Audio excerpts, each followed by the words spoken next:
I think I have 4 or 5 different builds going on right now. Only one of which I'm finally ready to just like say, you know what, screw it. Let's let it go live, let it deploy, and let's see what it can do. Now is the era for idea guys or idea people to just go build. And see, now you know why I get that shiny object. You're like, oh shit, like I have an idea for this. Let me go get that domain. Let me go to, see. Their branding is absolutely on point, especially for the market that they serve. I don't think anyone has built the perfect website yet, and I don't think they're going to for a very long time.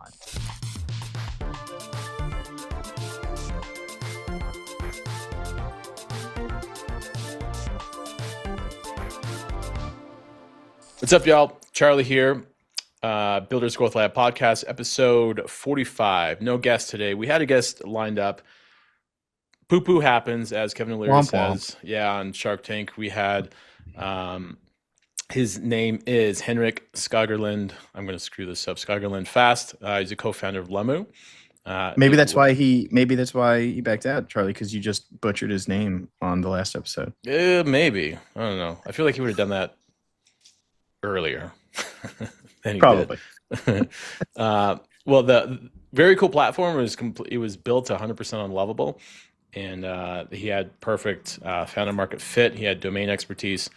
They hit 700K ARR, and actually Anton, the CEO of Lovable, is on their cap table. So great guest lined up, but again, poo-poo happens, so he'll be on a future episode. So for today, Conor and I are going to we're going to audit performance marketing efforts for Beehiiv, which is a very cool company. I follow Tyler on socials. Seems like a cool guy too. That dude, obviously very, very high performer, very successful product. So super successful. Yeah. Beehiiv is crazy, man. The growth it's gone through. Have you used it? I've used it for a couple of clients, and it's a really great content-oriented platform, obviously, right? Good for newsletters, stacks, things like that. I mean, the people who use it absolutely love it. I get it. I don't use it personally myself, but I could see why people in that space and really want to leverage that channel kind of gravitate towards Beehiiv. It's really nice. So as we get going here, again, this is Builders Growth Lab podcast. If you're a vibe coder, you're a builder, you're a founder in the AI space, this is your home for marketing efforts. My background is in SEO. I've been there for too long. Conor's background is in paid ads and data analytics. How long have you been in that space, Conor? Too long as well. Too long. No, probably the last, 10, 15 years or so, give or take. Yeah, so you're hearing two burned out marketers right now. Yeah, that's pretty much what it is. Just we've been living the grind day in and day out for so long. Agency owners, listen, yeah, like it's some of this stuff's second nature, but sometimes it just really wears you down, right? Like there's just those moments in time where you're just like, oh gosh, I don't want to do this anymore, but it's all worth it sometimes too, when you get really good results, or when you get a nice paycheck, all that good stuff. Like a cool client too, like you learn something, and get to work with cool clients. That's what I like about it. So again, your home for marketing and customer acquisition. Our third co-host is not here, Mallory Laura, formerly Bolt.new. Yeah, womp. Formerly Bolt.new. She's got her own. It's like a branding and design studio. Kind of, sort of. Yeah. Which, look, she gives me shit about names and everything. It's like, what does kind of, sort of mean? And I will ask her this when we hit record next week. I love how you were waiting until she wasn't on. No, she had to miss. I totally like that. Just like popped in my head. Is like, wait, kind of, sort of. What is it? Like? I'm definitely going to ask her about that next week. So, wherever you consume your podcast, Apple Podcast, Spotify, YouTube, whatever it is, hit like, subscribe, and leave a comment or review if you can. So let's dive in. Conor, last week was opening day, yeah? Yes, last week was opening day. Let's give you a little recap. So took off Thursday and Friday last week. Friday was more so because I just wasn't in any condition to really be working. Yeah, I was healing. That's a great way to put it. It was definitely healing. But Mets opening day, I go every year. I've been going every year for probably the last 7 or 8 years now. Maybe longer since I've lived in Queens. I'm only 15 minutes away from the stadium, but my wife and I went. I usually go with a buddy of mine who now lives in California, so he wasn't able to go. So my wife took off of work, Um, volunteered to go, right? Like such a tough thing to have to do, take off work to go to a baseball Volunteered game. to Right, go. volunteered as tribute. But anyway, we went a couple hours early because it was going to be packed. We knew it was packed.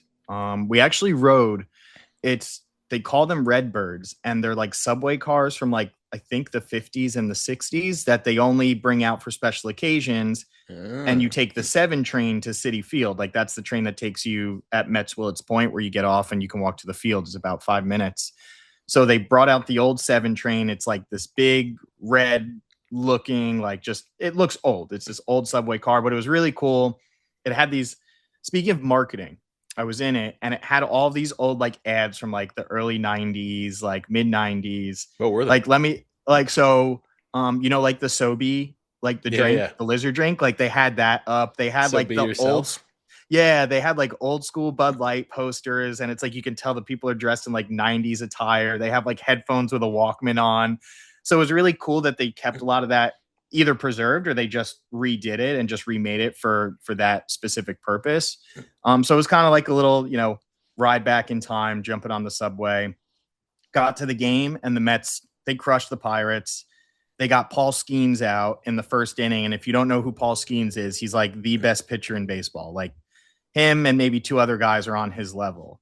And to get a pitcher out in the first inning that's Oh of wow. that quality is like one of the like you just don't see it. Never Yeah. happens. So I'm probably like a good beer or 2 in, maybe 3. And it's the first inning and the Mets scored 5 runs, and then the manager comes out, pulls Skeens out, and the entire stadium's just going wild, just like screaming at Paul Skeens as he's walking back to the Yes. dugout, his head Yes. held down, and we're all like going nuts. And then I think the final score was like 11-7, so there were a ton of runs, ton of home runs that game, so it was really really fun to watch. But for me, City Field is like a second home. I absolutely love it. It feels great to go there, and I'm just happy baseball season's back. So it was a really, really fun Thursday. Friday was straight recovery. Obviously, did some work, but I was just in total recovery mode from Thursday. Got a little out of hand, and then the weekend was pretty laid back. Back to the coding, the building, what I'm doing for synth, which I've spoken about before. That's we're launching that this week, so Hmm. fingers crossed everything works out really well, and the blogs rank, they have get good traffic and ultimately gain some conversions in, and same thing for the emails and the LinkedIn posts that we'll be producing. But big time for proof of concept when it comes to that platform, so I'm very looking forward to Cool. not just what it produces but how it actually performs in terms of statistics. Yeah. Okay. Yeah, man. Good What's stuff. up with you though? What'd you do this past week? Um, so I was still a little sick from last weekend, so I didn't play hockey, and there's no way in hell I'm playing hockey. I did not play hockey this previous Saturday morning, that like real high level one. There's no way in hell I got out Are you there. going to do that again though, or are you just like, I will, no, yeah, yeah, not for me? yeah. I'm getting my ass back out there for sure. But after being sick and just being a house cat for like 3 4 days, there's no way I can I can do that level just from laying around. So this upcoming Saturday, I will be out there, just trying to be more active. And now that I'm not sick, I know it's weird. Like I don't really get sick that often. I feel like I was sick the past couple of weeks. Um, yeah, just going to the gym more, prioritizing sleep, just building. So in Sleep is campaign key, pilots, man. what's that? Sleep is key, man. Yeah, sleep is a weapon. Yes, sleep is a weapon. So, yeah, deep in campaign pilots, I was using, I was going back and forth with campaign pilots and Claude in like just how to bird feed users what they want, right? Peel off the crust, put it, chew it up, and just bird feed it to them. Whether it's GA4 data, Search Console, Google Ads, whatever it is, make as little friction as possible and just give them what they want. Like they're there for a reason for like data analytics, right? And like the whole goal is to replace the GA4 and Search Console and Yep. ads screen is, and so they should have that data like at their fingertips or like right in front of their eyeballs, right? They should have that as soon as they freaking log in. So I was testing some like different screens of like, okay, do you want these KPIs? Do you want those KPIs? Can it learn? So I was just kind of going back and forth, and of course you catch some bugs, and then you get poopy pants, and then you go into a rabbit hole on this and blah blah blah and all that. So Yeah. Yeah. So let me ask you something quick, Charlie, too, when it comes to that, right? Because with all of the stuff I'm building, and I think this is probably similar for a lot of our listeners, vibe coders out there, like having to cross or get over the hurdle of how buggy builds can be, right? And discovering things mid build when it's almost fully done. You know, how would you recommend trying to get over that hurdle? Is it just like a push through? Do you need to step away? Like, what do you do yourself? Do you step away for a little bit and then come back later on, or do you just kind of push through? I would, well, I did. I don't like bugs, and certainly not in production, obviously, but just bugs in general. So I will tackle them, and I don't like stepping away because then I lose my place of like, I was here, I Yeah, was doing this step, this step, this step. Okay, shit. All right, where are we at? Like if I go for a drive, get some fresh air, obviously, you can't stare at a screen for 5 freaking hours straight, but um, I just like to power through it. And actually, that was one of the questions I was going to ask Henrik from Lemu on here today, like getting it live after he built it on Lovable. So like, at what point do you push to production? And then it's yeah. like, okay, what's going through my head is like what Reid Hoffman said: if you're not embarrassed by V1, then you're too late, getting your product live. So Yeah, I think that's a good point too, right? Because the other thing I find with building, and I feel like you're somewhat similar, or can at least relate to it, is kind of the hesitancy. Well, there's two things. One, hesitancy over rolling out a V1 of a product, right? Because it's not as complete as you want it to be. But I think you do yourself a disservice by not rolling it out, because then how do you really validate it, right? Like, how do you actually go through the motions of finding other technical bugs or errors or things that users are experiencing? And I find that with myself. I've had a few builds now where I get to a point, but there's still some stuff I need to work out in terms of kinks or just things I'd like to add to a UI UX. mhm. And I feel like I'm holding my own self back from Yeah, maybe seeing some success out of a build, because I'm like, well, it's not perfect yet. And I think the reality is like no build is going to be perfect in V1 or V2 or maybe even V3, right? It's going to take a while to get there. And then the other thing too is as you're saying, you like to push through. I find a mistake I think I often make is having too many ideas around wanting to build something, right? So I'll start on one project, I'll make it 75% of the way, and then I have another idea and I start building a different project. And then I have another idea. And I, yep. I think I have 4 or 5 different builds going on right now. Only one of which I'm finally ready to just like say, you know what, screw it. Let's let it go live, let it deploy, and let's see what it can do. But I feel like I could have gotten to that point so much faster if I didn't have the, you know, shiny object in front of me with 10 other ideas of like, great, now I'm going to go build this, and build this, and take an extra 10 hours Aha. on each one. Yep. Yep. I Hmm. don't know what's out there. I would just love to be able to talk to somebody, next guest we have, or just look into it and say, okay, like, how do you just stay focused on one project at a time? And if this is a common occurrence across other vibe coders, which I would assume it has to be. I would. I think it was Greg Eisenberg that said like now is the era for idea guys or idea people, to just go build. And see, now I get that shiny object. You're like, oh shit! Like I have an idea for this. Let Yeah, me yeah, go yeah. get that domain. Let me go. Yeah, yeah. See, I think, in my opinion, and learning what I've learned through building this is a very complex build. The connectors alone are pain in the rear end. And Just started that process. I am not looking forward oh, really? to Okay. finishing And it. then a Yeah. data pipeline and all that. Holy smokes, that's a whole thing in itself. So I think you've got to back up and validate it from, like, I don't know, like a survey, assuming you have an audience. Just find that product market fit with that one feature, and then just build that, and then get iteration from your customers. I watched a Yeah. video called Blitz Scaling, and the founders of LinkedIn, Reid Hoffman, I forgot the guy's name, the guy that was in the actual video, not Reid Hoffman, but he said the one thing that surprised him when they launched LinkedIn was that like the feedback that they got was the customers wanted to like portrait images like in their profile, Yeah. and that Yeah. completely like threw it like, okay. So they just built that, and they just like freaking scaled. So um, had they not have done it or launched that early, they or just kept engineering over engineering, it would have been just a waste of time. So Correct. And that's what I think I'm getting to, is a point of understanding when I'm over yeah, engineering or making things yeah, overly complex, because I want to build one thing. And again, I'll either have another idea, or I want to build on top of what I already have. And it's like, yeah, well, when do you stop? When are yeah. you like, this is it, let's Like, roll out and let's see what yeah. we can do? It's like, Uh, do you think that's cool, or does it actually have utility?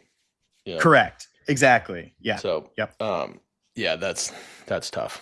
Um, well, anyway, all that to say, look, I think, building, you learn a lot. Um, Biggest thing to me is you learn how to leverage AI. So, yeah, I was in that whole rabbit hole over the weekend. This is random. I watched a really cool movie. I've never seen this. It popped up on my Amazon feed. I watched Shutter Island.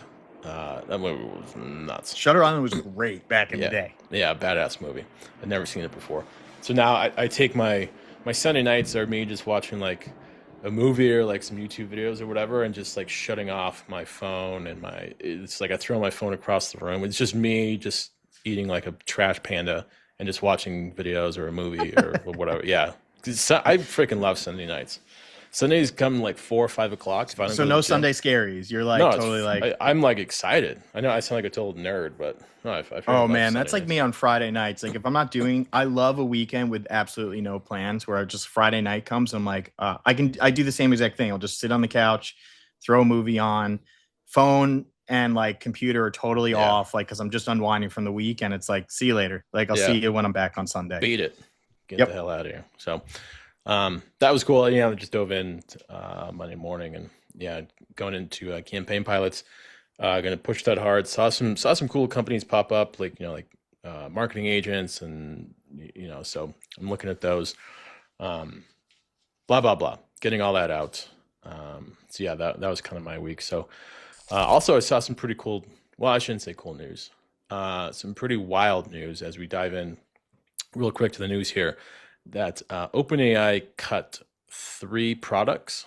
They cut Yeah. instant checkout, adult mode, and Sora. Have you used Sora? Did I you use haven't that? used Sora, and I saw all of this, and I thought it was, listen, it's interesting and also not unexpected, I think, for me, like just based on the way that everything's working these days when it comes to you know, a Sora or like adding features to your open platform. I never heard great things about Sora. I think it was a really cool concept. I just never heard Hmm. final deliverables being like, oh my God, this is amazing. Like, it's not the same as, I talk to a lot of people now and they're like, dude, have you used Nano Banana? Like, it's amazing. Like, look, the output's awesome. Like, and I can't lie, I haven't really used it myself a ton to validate that. But there's definitely a difference between what I was hearing from other platforms and then really the lack of what I was hearing around Sora. Hmm. I think it's just how much money they put into this thing. Said Mm. it costs $1 million. Okay, so I'm reading this. Oh, a So million a day, right?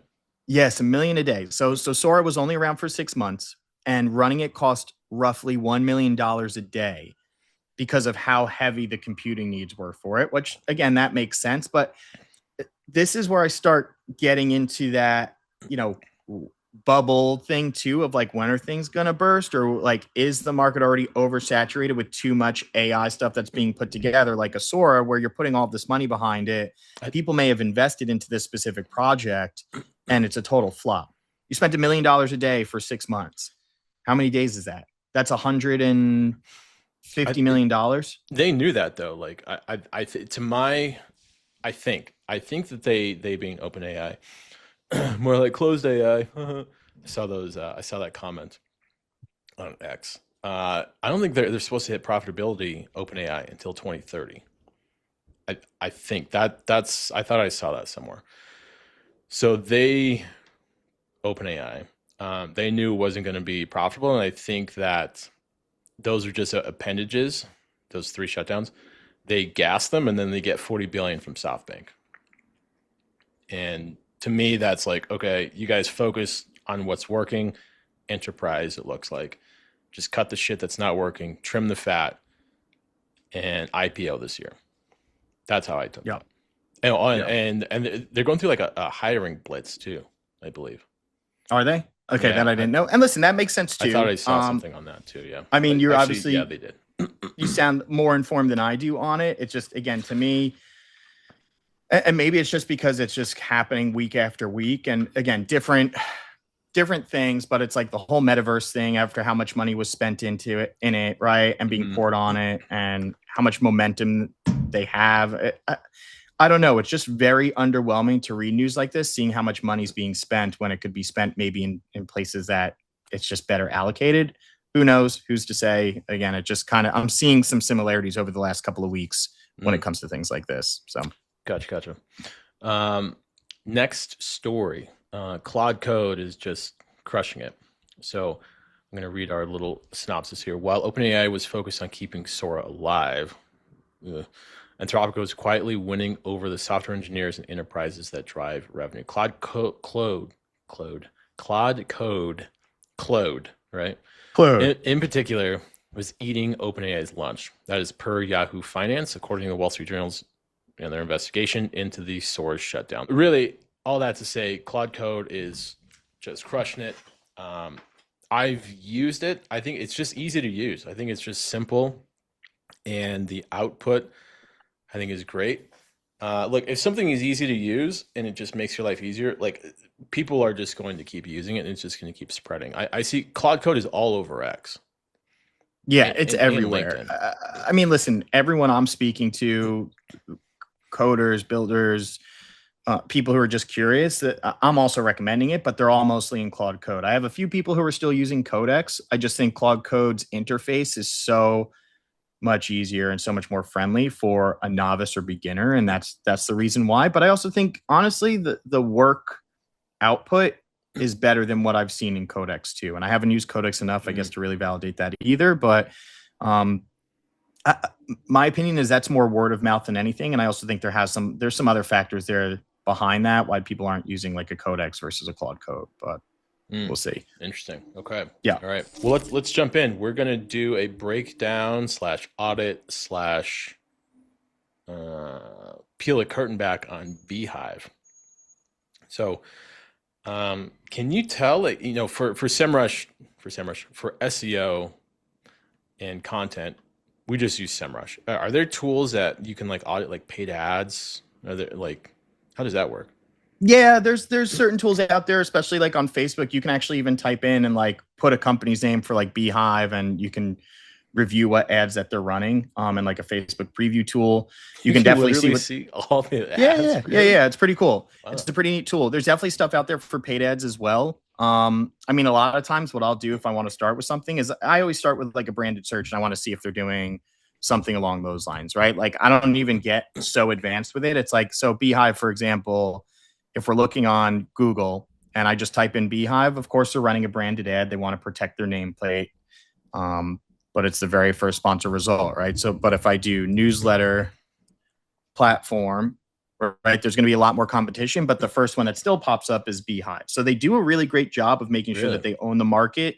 And I think what's the most important keyword term for them, which is newsletter platform, right? You could call it content platform.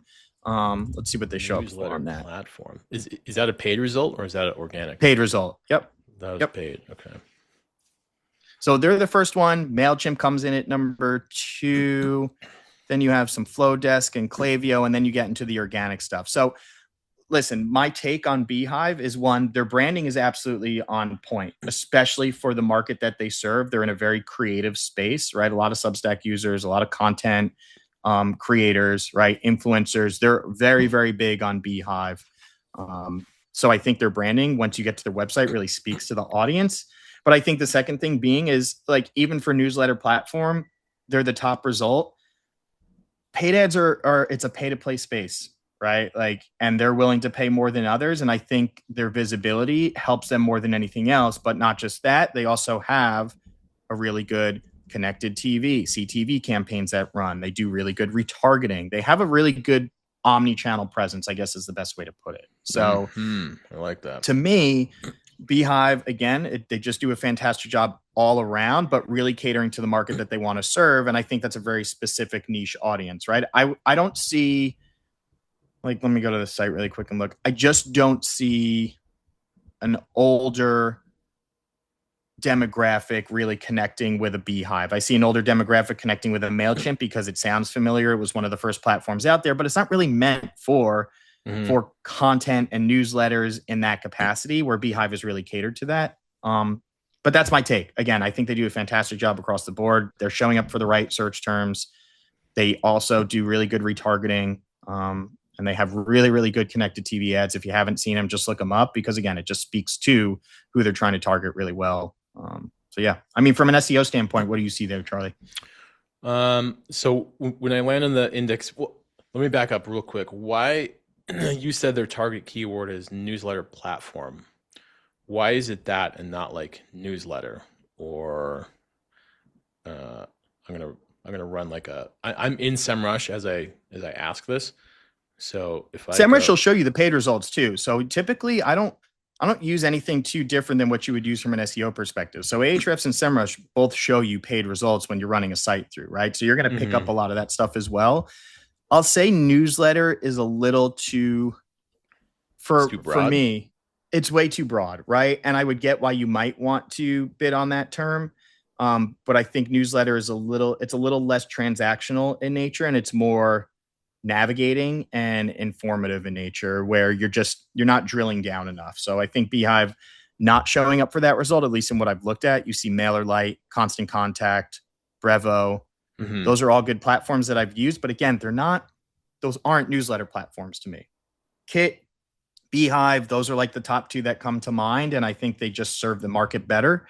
And I think they're really smart in terms of the target keyword. Like newsletter to me is just way too generic.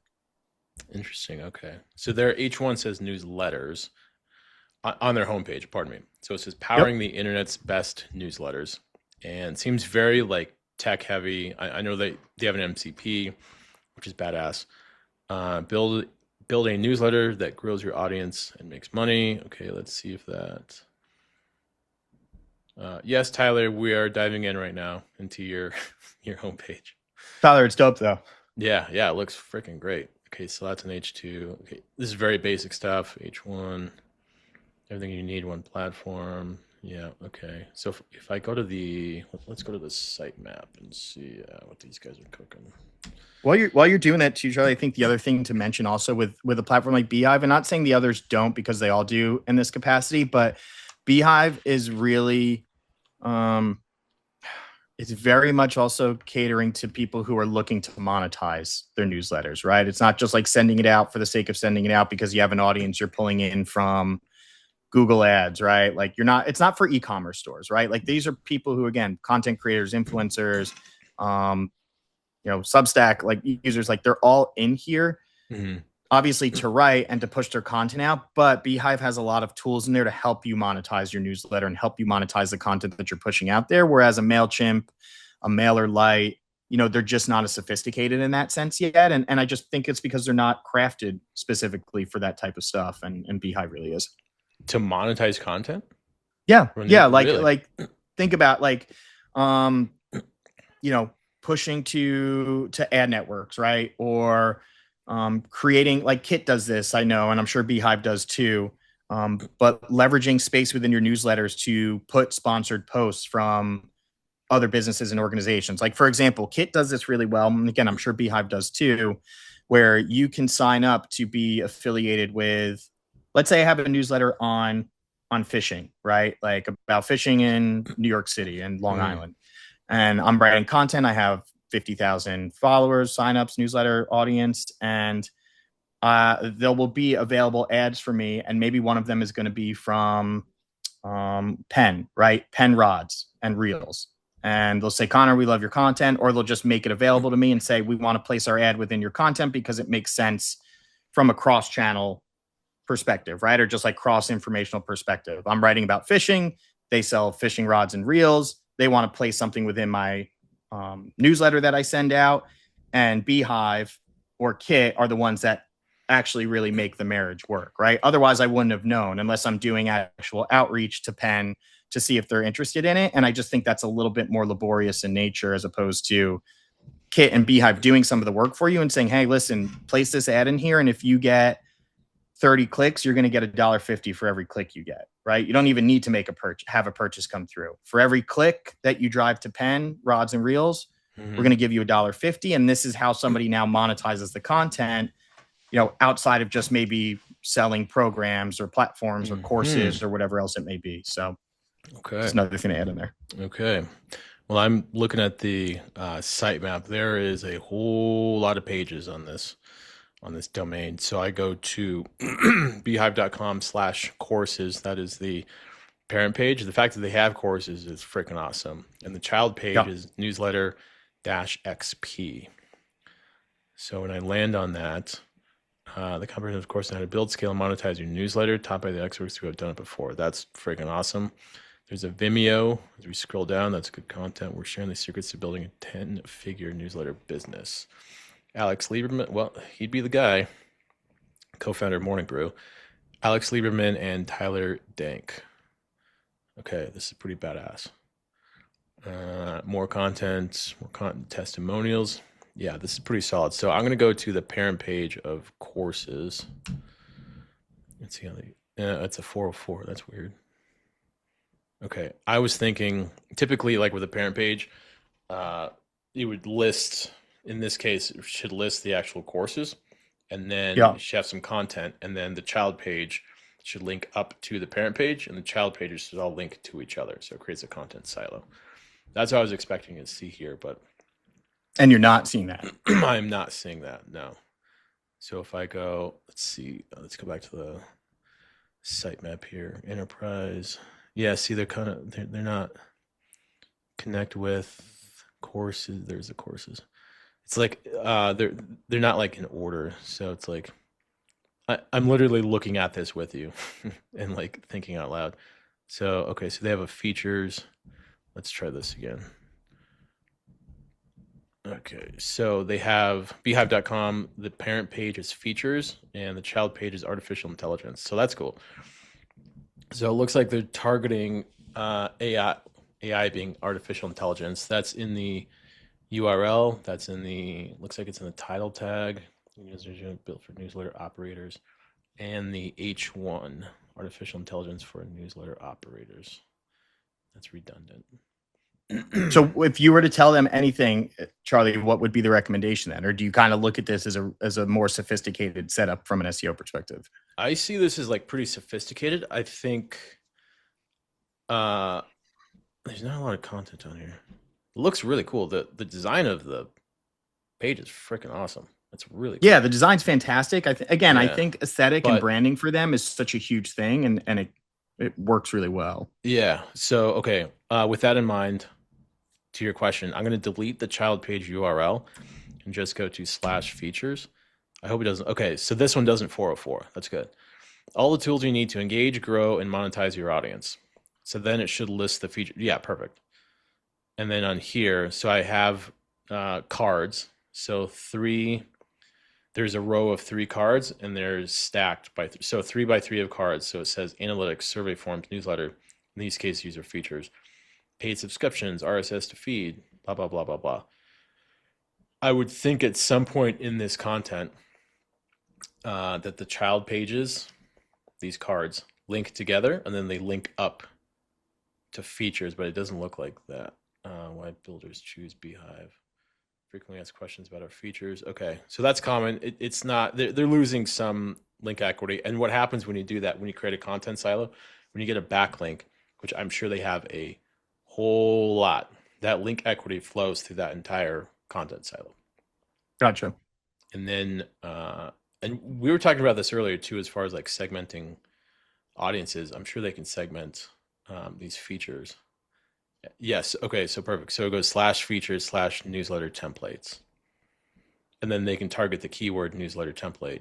Newsletter templates. Yeah. Yeah. And the H1 says newsletter creation made easy. Wait, maybe this is coded differently. Let's see. That's a paragraph text. Okay. So the paragraph text says newsletter templates, but the H1 says newsletter creation made easy. So I would flip that. I would put the target keyword is newsletter templates. So I'd put that in the H1, put that in the title tag, put that in the meta description. And then you have some content around it. Looks like this is kind of light on the content side, meaning like H2s and paragraph text. Um, and then What do you go ahead, Charlie? and then what I would do is I would keep an eye on this. I would have like a content calendar, like an internal Google sheet, whatever it is, have the analyst or whomever is overseeing this. And it's good. I mean, it's obviously like really good. Um, Keep an eye on that. Look at the analytics. Shout out campaign pilots. That'll do it for you. And just add content to it. Is it working? You know, check impressions, check Search Console, check that specific page. Look at keywords on that page, and then look at trending keywords. If it's missing, just add that content. Add in like 2 paragraphs, and then Yeah. add internal links, because that's like the quickest way to like get quote SEO juice. So with AIEO2, Charlie, do you think the one thing I'm finding with this, and I'm just curious if this is why, it's like their pages are very, very long and very content heavy, which I understand just that you need that for, I guess what you'd call traditional SEO. But when it comes to AI, like the AIEO, excuse me, stuff, is that still kind of the same best practice here too? Is just like tons of FAQs, tons of content, like niche down detail, Yeah, like what? it's the same friggin' thing. It's yes. So just do SEO. Just look at your competitors. What are they doing? Look at more importantly what your customers are doing via analytics, and just give them what they want.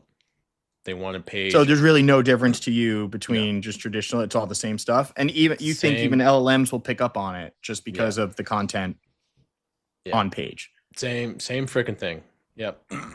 Same freaking surprise. It's the same freaking thing. Yeah. Yeah. That was good, Charlie. I think, well, again, I just think there's a misconception. Again, people bring it up as, like a term and something to go after. And I just don't, I've yet to hear anything where you're really like, oh, this is what drives the AI search, visibility versus Google search visibility, right? Like I haven't seen anything on it. So it's authority driven. It's, pulls the medium. LLM does. It's the same freaking thing. Build your authority online. And look, Beehiiv does it really well. I think they can add in more content. They maybe they're not doing it just from like a design standpoint, which of course designers hate SEOs. I mean, these pages look really good, but I think there's just more opportunity to add in. There's more opportunity for these pages because Google ranks pages, not websites. There's more opportunity for these pages for more content, thus more value to people searching AI news. Can you tell what they're built on by any chance? Like, are you able to peek into that? And yeah, you go to builtwith.com, one word. So really? And you just plug it in and it'll pick it up? Yeah. It's kind of like a Wayback Machine. Wayback Machines. Oh, I totally forgot about that. Yeah. Okay, so if I go builtwith.com, one word, just plug it in, select both images that match. This is like a reCAPTCHA. Clock.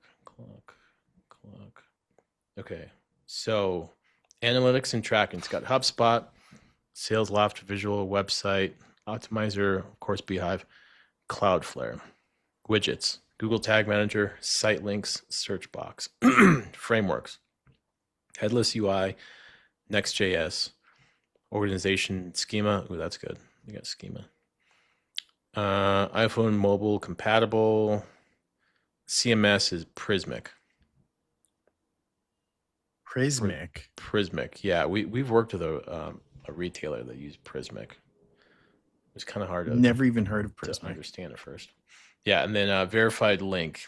Facebook, Instagram, LinkedIn, TikTok, X, YouTube link.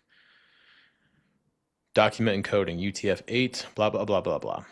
And then it's got like document standards, cascading CSS, cascading style sheets, JavaScript, JSON, meta description, canonical content, blah, blah, blah, blah, blah, blah. Oh, yeah. They got a ton going on here. Again, I think Beehiiv, listen, it goes without saying. I think they're just very sophisticated. And I think they've only gotten more sophisticated over the last 6 months to a year. I've just seen leaps and bounds in terms of just transforming into something more professional and polished and gaining a lot of traction in the space. I mean, listen, we could poke holes through anything, I think, but Yeah. really, Beehiiv is a great example of how to go about building a website, catering to an audience, and obviously from an SEO perspective, it even seems really sound. I mean, the amount of pages in this sitemap, it's insane. That's pretty wild, huh?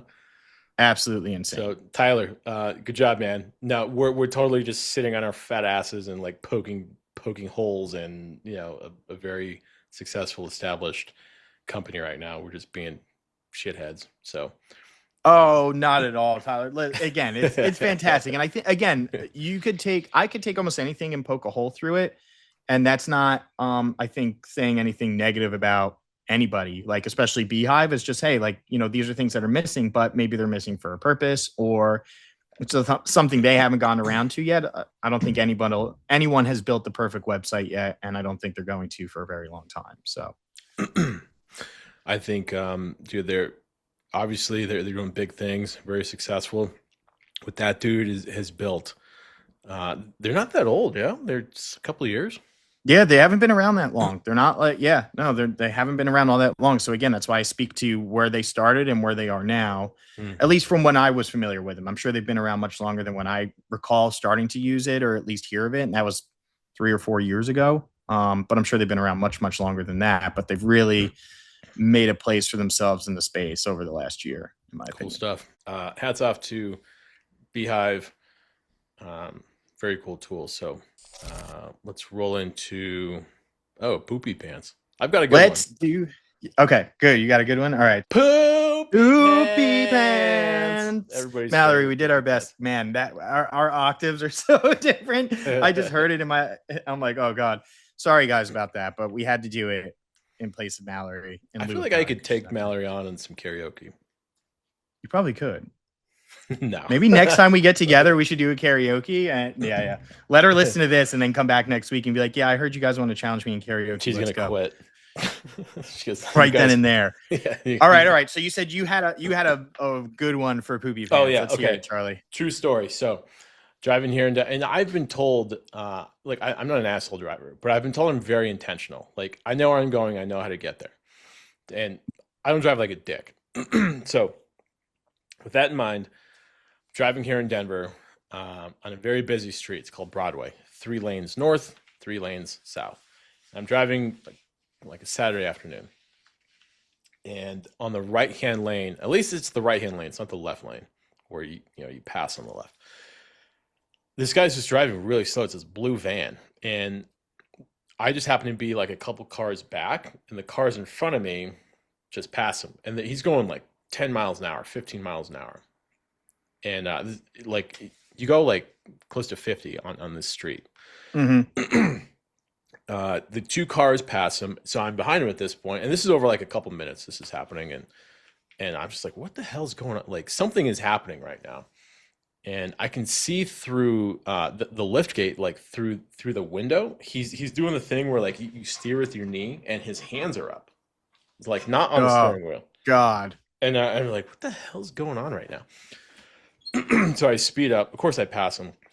I do the thing where like you're driving and you look to your left like as you pass him, right? The guy's doing a fucking Rubik's Cube while he's driving. He's going like 15 miles an hour. He's doing a freaking Rubik's Cube on Broadway in Denver traffic at like 3 p.m. on his Saturday. I couldn't believe it. I couldn't fucking believe it. Like, was he doing a good job? Did you at least see like was he making progress? No, I wanted to like slap it out of his hand, or it was like, what planet am I on right now? Or this is fucking happening, and I just drove off. So that gave me. I kind of had to maybe giggle a little bit, like the balls on that guy. And then I would have been so impressed though if you looked over, like you just looked to your right or look to your left, whichever side you're on, and you just see him like complete it, and you're just like, wait, what the like WTF? Like, are you serious? Driving with his knees, finishing a Rubik's Cube. A little insane. All right. Well, I'd say, listen, mine's a little bit. Were you done with? Was there another one? Yeah. No. That's my mine's kind of similar. It's traffic when I'm talking foot traffic. Okay, and being a New York City, native and living here. Native wasn't right. Sorry, being a New York City resident.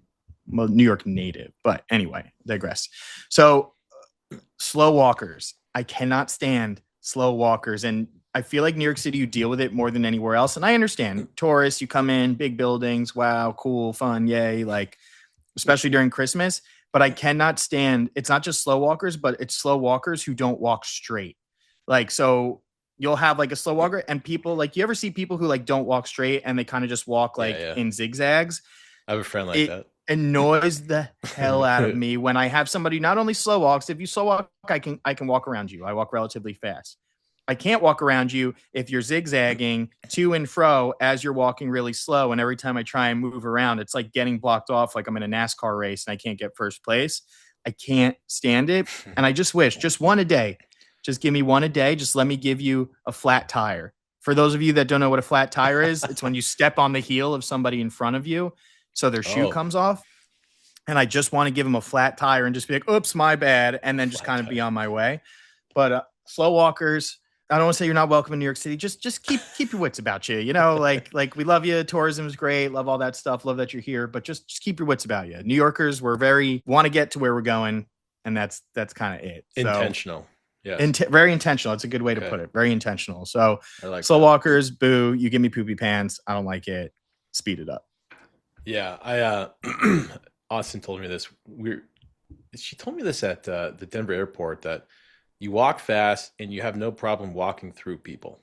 If like two people are talking, you'll just bam, just walk right through, like right, and like not Yeah, even look back or say excuse. And I'm like, no, look, I have shit to do. Like 100%. same thing. 100%. Yeah, Yep. same thing. Anyways, okay, good thing, good shit. As we wrap up here, Who's on for episode next week?